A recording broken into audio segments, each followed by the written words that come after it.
Hello সুপ্রিয় দর্শক, আজকে আমরা গ্রাম অঞ্চলের কিছু শাকসবজি নিয়ে আসছি আপনাদের মাঝে দেখানোর জন্য।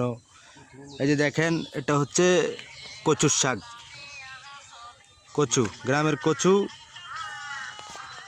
আর এটা হচ্ছে কোড়মা, এই যে কোড়মা ফুল আছে, এটা হচ্ছে কোড়মা গাছ। এইদিকে আছে কাঁচামরিচ, এই যে দেখেন।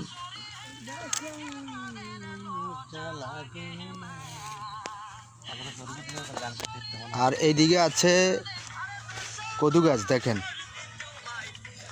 একসাথে অনেকগুলা চাষ করা হয় গ্রাম অঞ্চলে। এই যে দেখেন করলা গাছ আছে সাথে, এই যে করলা গাছ।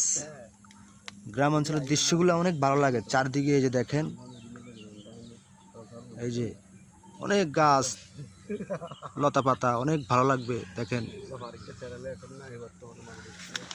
এই যে ভিতরে একটা কদু আছে, আমি কদুটা দেখাইতে আছি আপনাদেরকে।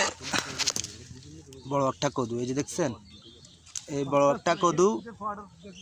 এই কদুটা রাখছে বীজ, এটা আগামী বছর লাগাবে, এটার থেকে দানা নিয়ে লাগাবে।